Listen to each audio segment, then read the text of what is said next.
When you're a public figure, especially if you are considered to be an icon, there are certain things that you can't do that the majority of the population can get away with. For example, if you run out of toothpaste, you run to your local Walmart, buy some toothpaste. If Tom Brady runs out of toothpaste, he can't just go into Walmart and buy some. I guess he could, but it would be a mob scene. He'd have to worry about someone trying him just because he's Tom Brady. People would be flocking to him trying to get autographs, pictures, just to say they met Tom Brady. If Tom Brady needs toothpaste, more than likely, he is sending someone out to go get it for him. Now, that's just a simplified example, but the point is, when you are a public figure, an iconic figure, it's difficult to do things that you and I do on a daily basis and that we can get away with. LeBron James' son, LeBron James Jr., also known as Bronny James, is a high school basketball player. This past Saturday, his team was participating in the Battle Summer Showcase, an event that took place at the high school LeBron James attended 20 years ago. The arena, named after LeBron James, the LeBron James Arena. Judging by the clips I saw, the game looked to be televised, maybe on a regional network in Ohio, but late in the game, with about 90 seconds to go, Bronny James dove into the lane and he drew a foul. It was an obvious foul call, easy call for the officials to make. We see this same type of play, this same foul, called multiple times in every NBA game. When Bronny James drew the foul, the PA announcer, he said that the only reason that Bronny James was given this call was because he was playing in an arena that was named after his father, LeBron James. This comment sent LeBron James over the edge. He was pissed off. He began yelling at the PA announcer from across the gym. Looks to me like he was saying that the announcer didn't need to bring his name into this situation. He then walked over to the PA announcer and continued to make his point. Now, this outburst from LeBron stopped the game for a few minutes. In the video, you can actually see the police begin to walk over to where LeBron and the announcer were talking. But there was never a threat of violence or anything like that. The situation never even escalated, and it wasn't going to. I'm sure the police were just walking over to be sure that the situation didn't get out of control, which it didn't.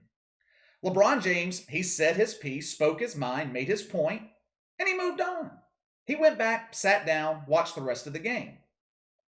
If any other parent had done something like this, if a guy named Walter Burns from Paducah, Kentucky, made a scene like this at a high school basketball game, it would be no big deal. Maybe the video goes viral for a couple of hours, maybe, but the story's not going to make national news.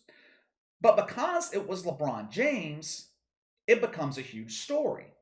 It was covered on all of the morning talk shows this morning. The New York Post, they covered the story, with the very first sentence of the article stating, LeBron James is a diva, even when he's not playing. I always talk about this being an objective channel. We are not an agenda-driven channel. And if you've been following me for a while, you know how I feel about LeBron James and his political views.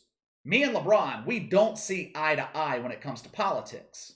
However, that doesn't mean that I'm not going to come to his defense when I feel something that he's done is warranted.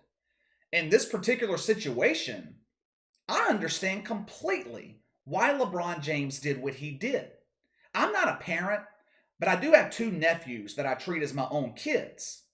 I put myself in LeBron's position. I would have done the same thing. People are jumping all over LeBron, trying to make the case that he was making this all about himself, that he was putting himself in the spotlight and taking the spotlight away from his son and the other kids on the court. I don't see it that way. The PA announcer put the spotlight on LeBron James.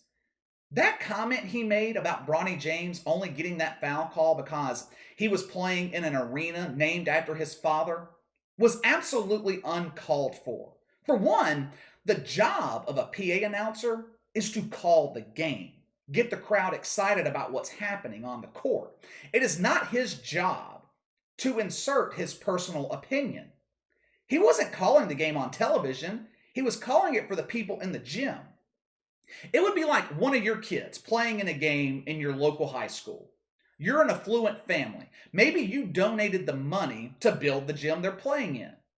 Your kid draws a foul, and the PA announcer claims that your kid only got that foul call because your family built the gym. Your family has influence in the community.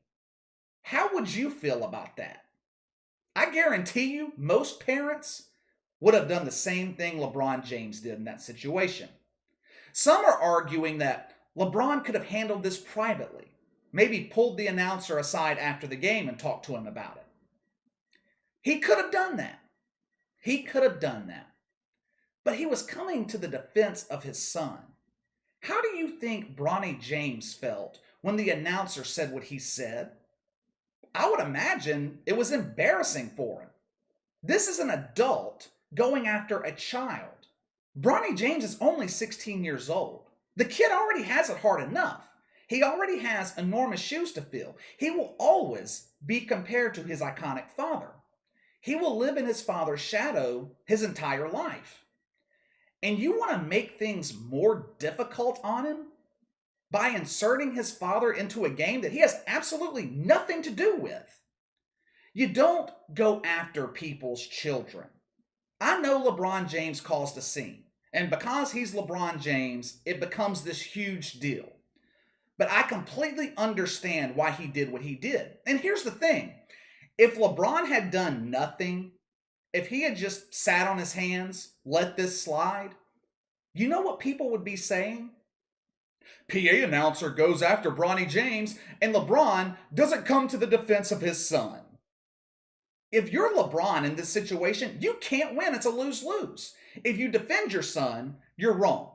You're making a public spectacle, drawing all the attention away from your kid and onto yourself. You're a diva. And if you don't come to his defense, you're not being a good father. Say what you want about LeBron James. Like I said, I'll never stop criticizing him for his woke politics. When he does something that I don't agree with, I'll continue to call him out for it. But you can say what you want about LeBron. One thing you can't take away from him is the fact that he is a great father. Yesterday, when I was hanging out with my family for July 4th, me, my uncle, and my cousin got to talking about Michael Jordan.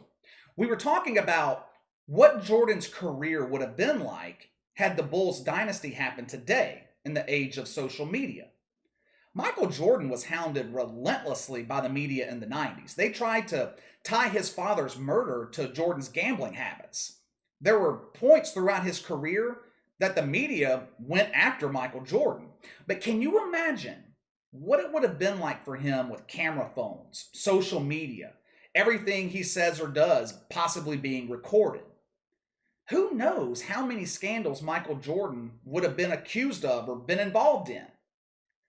LeBron James has been in the public eye since he was 16 years old. Michael Jordan didn't become a big public figure, an iconic figure, until 3 to 4 years into his NBA career. LeBron James was being followed in high school.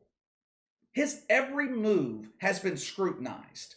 He came of age during the rise of social media.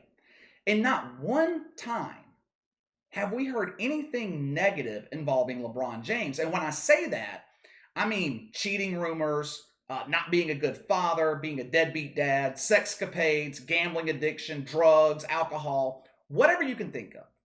Not once have we heard anything like that with LeBron James. There's something to be said for that. Anyway, we can argue all day about whether LeBron handled this situation correctly. I completely understand why he handled it the way that he did. But what do you guys think? Would you have done the same thing LeBron did if someone publicly came after your child? Do you think he handled the situation correctly? And if you don't, tell me what you think LeBron should have done. Sound off in the comments below. Make sure to like and subscribe. Click the notification bell to receive all notifications from the channel. Best way to contact me is by email at btlkc84@gmail.com, KC_BTL84 on Twitter. I'll see you guys later.